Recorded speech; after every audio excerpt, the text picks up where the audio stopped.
राधे राधे, हरे कृष्ण, हर हर महादेव। आप सभी पर भोलेनाथ का आशीर्वाद आप और आपके पूरे परिवारजनों पर सदैव बना रहे। आज आप सुनेंगे सावन मास महात्म्य का 8वां अध्याय, चातुर्मास महात्म्य का 8वां अध्याय। साथ ही आप सुनेंगे सीता नितनेम की कथा भी। आज दिनांक है 6 अगस्त, दिन है गुरुवार, और आज सावन मास के कृष्ण पक्ष की अष्टमी तिथि है, जो कि आज शाम 6:52 पर समाप्त होगी और ब्रह्म मुहूर्त सुबह 4:27 से 5:15 तक रहेगा।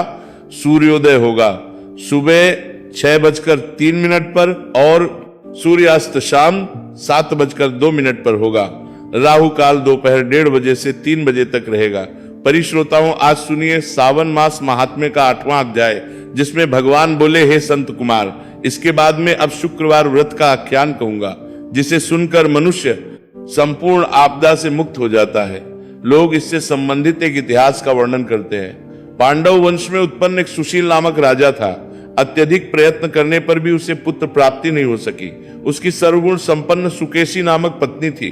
जब उसे संतान नहीं हुई तब वो बड़ी चिंता में पड़ गई और स्त्री स्वभाव के कारण अति साहस युक्त मन वाली उसने मासिक धर्म के समय प्रत्येक महीने में वस्त्र के टुकड़ों को अपने उदर पर बांधकर उदर को बड़ा बना लिया और अपनी प्रसूति का अनुकरण करने वाली किसी अन्य गर्भिणी स्त्री को ढूंढने लगी। भावी देव योग से उसके पुरोहित की पत्नी गर्भिणी थी। तब कपट करने वाली राजा की पत्नी ने किसी प्रसव कराने वाली को इस कार्य में लगा दिया और इसे एकांत में बहुत सारा धन देकर वह रानी चली गई। उसके बाद रानी को गर्भिणी जानकर राजा ने उसका पुंसवन और अनवलोभन संस्कार किया। 8वां महीना पर संस्कार के समय राजा अत्यंत प्रसन्न हुआ। इसके बाद उस पुरोहित पत्नी का भी प्रसव काल सुनकर वह रानी भी उसी के समान सभी प्रसव संबंधी चेष्टाएं करने लगी। पुरोहित की पत्नी क्योंकि पहली बार गर्भवती थी, अतः प्रसूति कार्य के प्रति वह अनभिज्ञ थी और केवल प्रसव कराने वाली दाई के ही कहने में स्थित थी। तब उस दाई ने, जिसको कि रानी ने पैसों का लालच देकर अपनी ओर मिला लिया था, पुरोहित पत्नी के छल करते हुए उसके नेत्रों पर पट्टी बांध दी और प्रसव के समय उसके पैदा हुए पुत्र को किसी के हाथ से रानी के पास पहुंचा दिया। इस बात को कोई भी नहीं जान सका। उसके बाद रानी ने उस पुत्र को लेकर यह घोषित कर दिया कि मुझे पुत्र रत्न की प्राप्ति हुई है। इन सब के बाद दाई ने पुरोहित की पत्नी की आंखों की पट्टी खोल दी। दाई अपने साथ मांस का एक पिंड लाई थी और उसने उसे वह दिखा दिया। फिर सामने आश्चर्य तथा दुहक प्रकट करने लगी कि यह कैसा अनिष्ट हो गया और कहने लगी कि अपने पुरोहित पति से इसकी शांति जरूर करवा लेना। कहने लगी कि संतान नहीं हुई कोई बात नहीं, पर तुम जीवित हो ये अच्छी बात है। इस पर पुरोहित पत्नी को अपने प्रसव के स्पर्श चिंतन से बहुत संदेह हुआ। भगवान बोले, राजा ने इधर पुत्र जन्म का समाचार सुनकर जात कर्म संस्कार कराया और ब्राह्मण को हाथी, घोड़े तथा रथ आदि प्रदान किए। राजा ने में पड़े सभी कैदियों को प्रसन्नता पूर्वक मुक्त कर दिया। उसके बाद राजा ने सूतक के अंत में नामकर्म तथा अन्य सभी संस्कार किए और पुत्र का नाम प्रेव्रत रखा।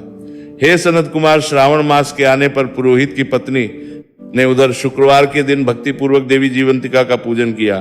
दीवार पर अनेक बालकों सहित देवी जीवंतिका की मूर्ति लिखकर पुष्प तथा माला से उनकी पूजा करके गोधूम की बनाए गए।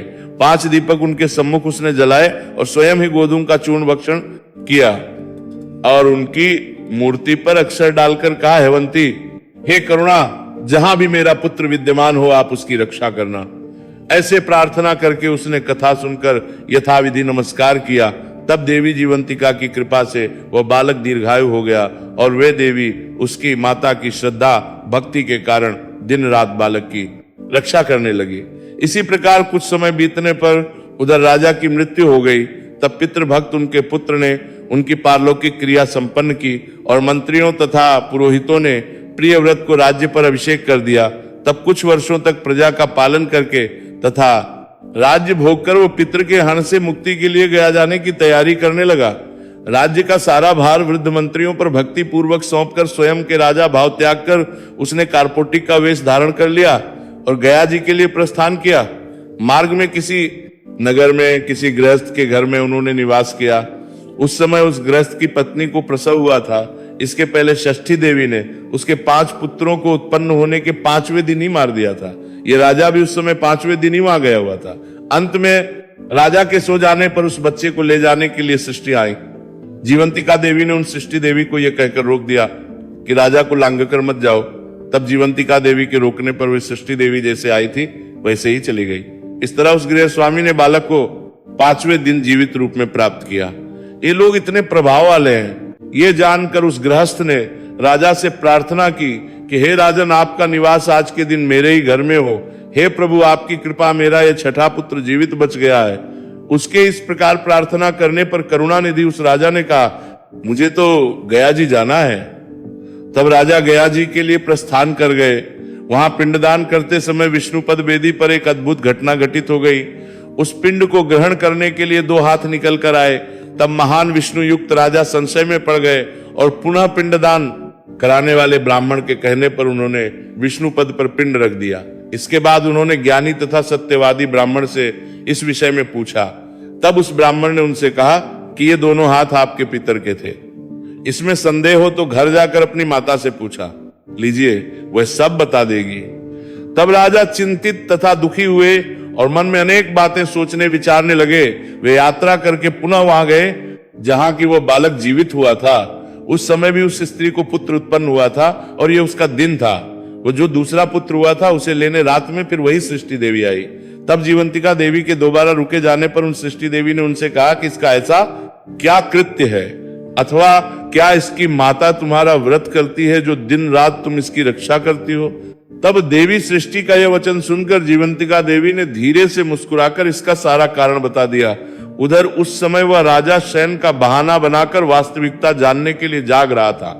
अतः ने जीवंतिका देवी और सृष्टि देवी दोनों की बातचीत सुन ली। जीवंतिका देवी ने कहा, हे षष्ठी श्रावण मास में शुक्रवार को इसकी माता मेरे पूजन में रत रहती है और व्रत के संपूर्ण नियम का पालन करती है। वह सब मैं आपको बताती हूँ। वह हरे रंग का वस्त्र तथा कंचू की नहीं पहनती और हाथ में उस रंग की चूड़ी भी नहीं धारण करती। वह चावल के धोने के जल को कभी नहीं लांघती, हरे पत्तों के नीचे नहीं जाती और हरे वर्ण का होने के कारण करेले का साग भी वे नहीं खाती हैं। ये सब मेरी प्रसन्नता के लिए वो करती हैं। अतः मैं उसके पुत्र को किसी को मारने नहीं दूंगी। ये सब सुनकर राजा प्रियव्रत अपने नगर को चले गए। उनके देश के सभी नागरिक स्वागत के लिए आए। तब राजा ने अपनी माता से पूछा, हे माता, क्या आप जीवंतिका देवी का व्रत करती हो? इस पर उसने कहा कि मैं तो इस व्रत को जानती भी नहीं हूं। तब राजा गया जी की यात्रा का समुचित फल प्राप्त करने के लिए ब्राह्मणों तथा सुवासिनी स्त्रियों को भोजन कराने की इच्छा से उन्हें निमंत्रित किया और व्रत की परीक्षा लेने के लिए सुहासनियों को वस्त्र, कंजूकी तथा कंगन भेजकर कहलाया कि सभी को भोजन के लिए राजभवन में आना है। तब पुरोहित की ब्राह्मणों करतानाने का, अमृत चाराने का परिरास करने के लिए ब्राह्मणों तथा सुवासिनियों को भोजन। पत्नी ने दूत से कहा कि मैं हरे रंग की कोई भी वस्तु कभी ग्रहण नहीं करती हूँ। राजा के पास आकर दूत ने उसके द्वारा कही गई बात राजा को बता दी। तब राजा ने उसके लिए सभी रक्तवर्ण के शुभ परिधान भेजे।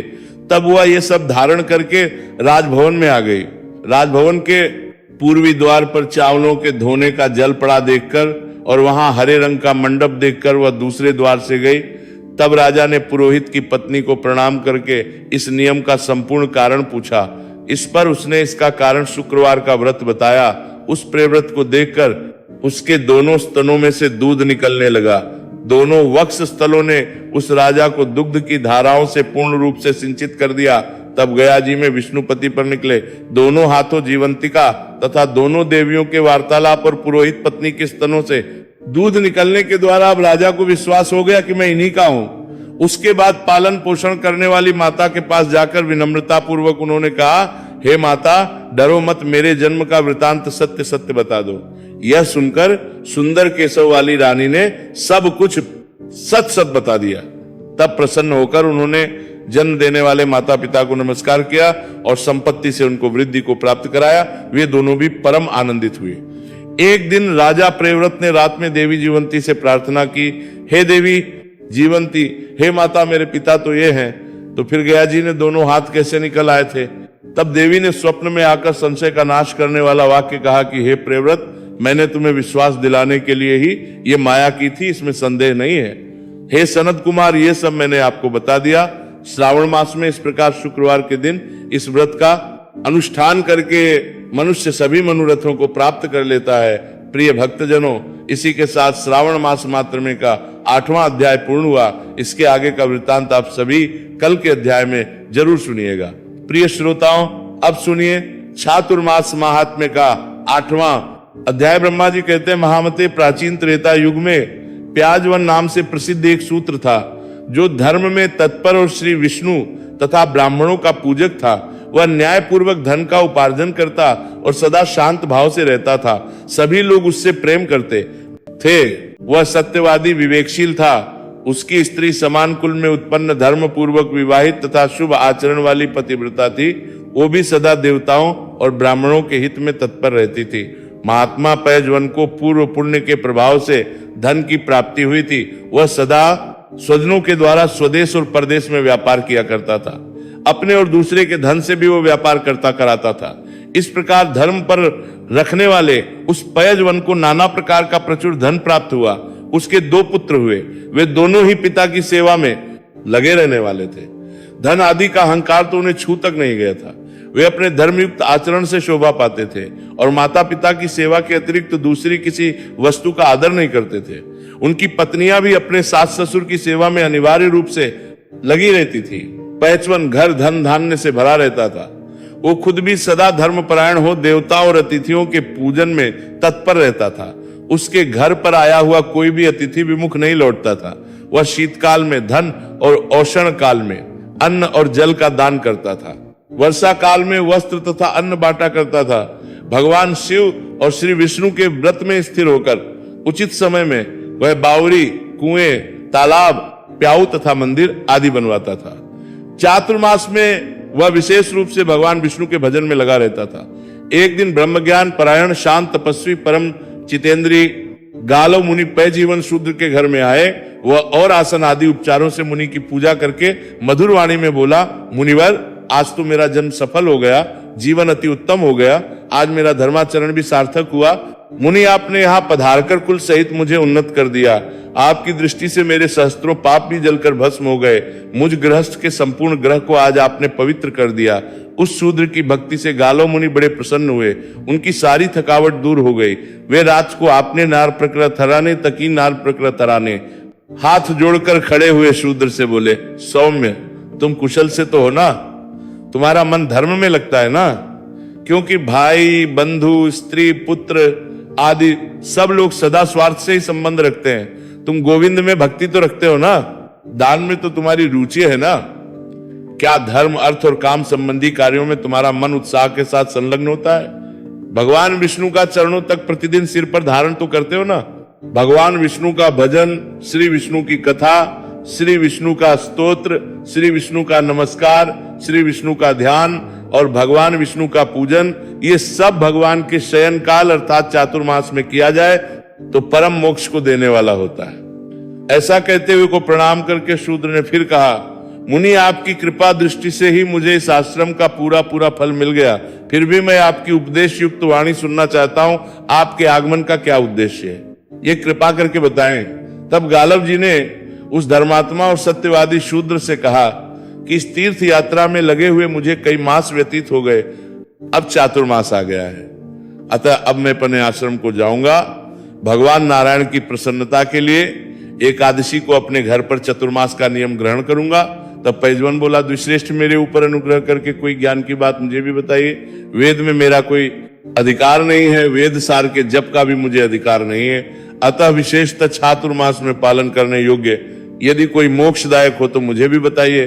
गालव जी ने कहा, जो मनुष्य शालिग्राम में स्थित भगवान विष्णु का पूजन करते हैं, भक्ति उनसे दूर नहीं है। जिसका मन भगवान शालिग्राम के चिंतन में लगा हुआ है, उसके द्वारा जो कुछ भी शुभ कर्म किया जाता है वह अक्षय होता है। चातुर्मास में इसका विशेष महत्व में है।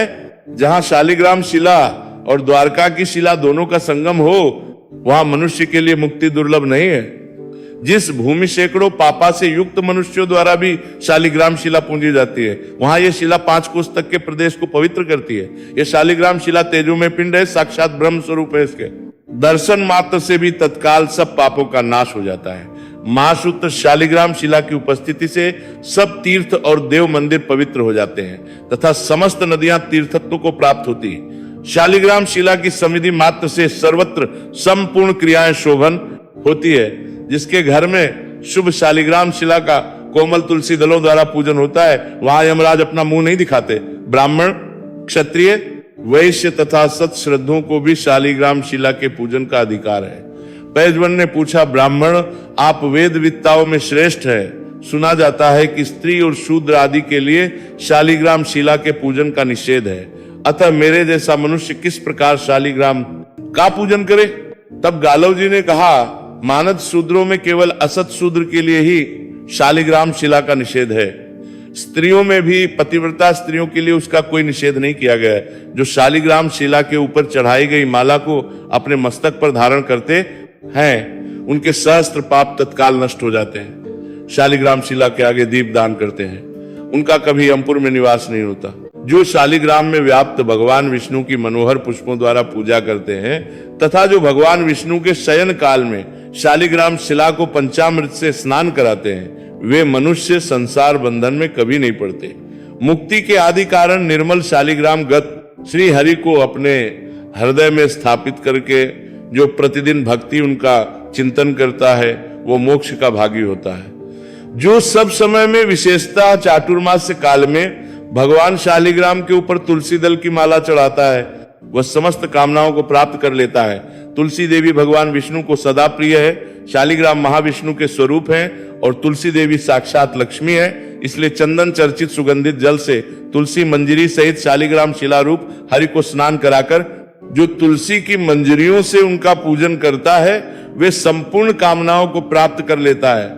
उत्तम पुष्पों से पूजित भगवान शालिग्राम का दर्शन करके मनुष्य सब पापों से शुद्ध चित्त होकर श्री हरि में तन्मयता को प्राप्त होता है। शालिग्राम शिला के 24 भेद है, उनका वर्णन सुनो। पहले केशव है, उनकी पूजा करनी चाहिए। दूसरे मधुसूदन, तीसरे संकर्षण, चौथे पांचवें वासुदेव, छठे प्रद्युम्न, सातवें विष्णु, आठवें माधव, नववें अनंत मूर्ति, 10वें पुरुषोत्तम, 11वें 12वें जनार्दन, 13वें गोविंद, 14वें त्रिविक्रम, 15वें श्रीधर, 16वें ऋषिकेश, 17वें इंद्र सिंह, 18वें विश्वयोनि, 19वें वामन, 20वें नारायण, 21वें पुनर्काक्ष, 22वें उपेंद्र, 23 और 24वें श्री कृष्ण कहे गए हैं। ये 24 मूर्तियां 24 एकादशियों से संबंध रखती हैं। साल भर में 24 एकादशियां और ये 24 मूर्तियां पूजी जाती हैं। इनकी नित्य पूजा करने वाला मनुष्य भक्तिमान होता है। और जो मनुष्य भक्ति पूर्वक इस पंछी की कारकर की वह मनुष्य भक्ति पूर्वक इस प्रसंग को सुनता अथवा पढ़ता है, उसके ऊपर भूत सृष्टि की रक्षा करने वाले भगवान श्री हरि साक्षात प्रसन्न होते। प्रिय भक्तजनों, इस प्रकार चातुर्मास महात्म्य का आज का अध्याय पूर्ण हुआ। इसका आगे का वृतांत आप सभी कल के अध्याय में सुनिएगा। अब सुनिए सीता नितनेम की कहानी। ये कहानी सीता माता कहती थी और भगवान श्री राम इसे सुना करते थे। एक दिन भगवान को किसी काम के लिए बाहर जाना पड़ गया, तो सीता माता कहने लगी कि भगवान, मेरा तो 12 वर्ष का नितनेम नित्य नियम है, अब आप बाहर कर दी के बूर्जे जाएंगे तो मैं अपनी कहानी किसे सुनाऊंगी। श्री राम ने कहा कि तुम कुएं की पाल पर जाकर बैठ जाना और वहां जो औरतें पानी भरने आएंगी उन्हें अपनी कहानी सुना देना। सीता माता कुएं की पाल पर जाकर बैठ जाती है। एक स्त्री आई, उसने रेशम की जरी की साड़ी पहन रखी थी और सोने का घड़ा ले रखा था। सीता माता उसे देख कहती है कि बहन, मेरा 12 वर्ष का नितनेम सुन लो। पर वह स्त्री बोली कि मैं तुम्हारा नितनेम सुनूंगी तो मुझे घर जाने में देर हो जाएगी और मेरी सास मुझसे लड़ेगी। उसने कहानी नहीं सुनी और चली गई। उसकी रेशम जरी की साड़ी फट गई, सोने का घड़ा मिट्टी के घड़े में बदल गया। सास ने देखा तो पूछा कि किसका दोष अपने सिर लेकर आ गई है। बहू ने कहा कि कुएं पर एक औरत बैठी थी, उसने कहानी सुनने के लिए कहा, लेकिन मैंने सुनी नहीं, जिसका यह फल मिला। बहू की बात सुनकर अगले दिन वही साड़ी और घड़ा लेकर सास कुएं की पाल पर गई। सास को वही माता सीता बैठी मिली तो माता सीता ने कहा कि बहन, मेरी कहानी सुन लीजिए। सास बोली कि एक बार छोड़, मैं तो 4 बार कहानी सुन लूंगी। राम आए, लक्ष्मण आए, देश के पुजारी आए, नितनेम का नेम लाए। आओ राम, बैठो राम, तपी रसोई जियो राम। माखन मिश्री खाओ राम, दूध बताशा पियो राम, सूत के पलका मोठो राम, शाल दुशाला पोठो राम, शाल दुशाला ओढ़ो राम, जब बोलूं जब राम ही राम। राम संवारे, सबके काम खाली, घर भंडार भरेंगे, सबका बेड़ा पार करेंगे। श्री राम जय राम जय जय राम। सास बोली कि बहन, कहानी तो बहुत अच्छी लगी। कहानी सुनकर सास घर चली गई और उसकी साड़ी फिर से रेशम जरी की बन गई। मिट्टी का घड़ा फिर सोने के घड़े में बदल गया। बहू कहने लगी, सासू माँ आपने ये सब कैसे किया? सास ने कहा कि बहू तू दोष लगा के आई थी और मैं अब दोष उतार कर आ रही हूं। बहू ने फिर पूछा कि वह कुएं वाली स्त्री कौन है? सास बोली कि वे सीता माता थी, वे पुराने से नया कर देती हैं, खाली घर में भंडार भर देती हैं, वो लक्ष्मी जी का वास घर में कर देती हैं, आदमी की जो भी इच्छा हो उसे पूरा कर देती हैं। बहू बोली कि नसी कहानी मुझे भी सुना दो। सास बोली कि ठीक है तुम भी सुनो। और सास ने कहानी शुरू की। राम आए, लक्ष्मण आए, देश के पुजारी आए, नित्य का नेम लाए, आओ राम बैठो, राम तपी रसोई जियो, राम माखन मिश्री खाओ, राम दूध बताशा पियो, राम सूत के पलका मोटो, राम साल दुसाला पोठो, राम साल दुसाला ओढ़ो, राम जब बोलूं जब राम ही राम। राम संवारे सबके काम खाली, घर भंडार भरेंगे, सबका बेड़ा पार करेंगे, श्री राम जय राम जय जय राम। कहानी सुनकर बहू बोली कि कहानी तो बहुत अच्छी है। सास ने कहा कि ठीक है, इस कहानी को रोज कहा करेंगे। अब सास बहू रोज सवेरे उठती, नहाती धोती और पूजा करने के बाद नित्यनेम की सीता की कहानी कहती। एक दिन उनके यहाँ एक पड़ोस की औरत आई और बोली कि बहन जरा सी आंच देना। तो वो बोली कि आंच तो अभी हमने जलाई ही नहीं। पड़ोसन ने कहा कि तुम सुबह 4 बजे से उठकर क्या कर रही हो? फिर उन्होंने कहा कि सुबह उठकर हम पूजा करते हैं, फिर सीता माता की नित्यनेम की कहानी कहते हैं। पड़ोसन ने उनकी बात सुनकर फिर कहा कि सीता माता की कहानी कहने से तुम्हें क्या मिला? वे बोली कि इनकी कहानी कहने से घर में भंडार भर जाते हैं, सारे काम सिद्ध होते हैं, मन की इच्छा भी पूरी होती है। पड़ोसन कहती है कि बहन दसी कहानी तो मुझे भी सुना दो। फिर वे बोली कि ठीक है तुम भी ये कहानी सुन लो। राम आए, लक्ष्मण आए, देश के पुजारी आए, नित्यनेम का नेम लाए, आओ राम बैठो, राम तपी रसोई जियो, राम माखन मिश्री खाओ, राम दूध बताशा पियो, राम सूत के पल काम उठो, राम शाल दुशाला पोठो, राम शाल दुशाला ओढ़ो, राम जब बोलूं जब राम ही राम। राम संवारे सबके काम खाली, घर भंडार भरेंगे, सबका बेड़ा पार करेंगे, श्री राम जय जय राम। सारी कहानी सुनने के बाद पड़ोसन कहने लगी, बहन कहानी तो मुझे बहुत अच्छी लगी। अब वो पड़ोसन भी नित्यनेम सीता माता की कहानी कहने लगी। कहानी कहने से सीता माता ने पड़ोसन के भी भंडार भर दिए।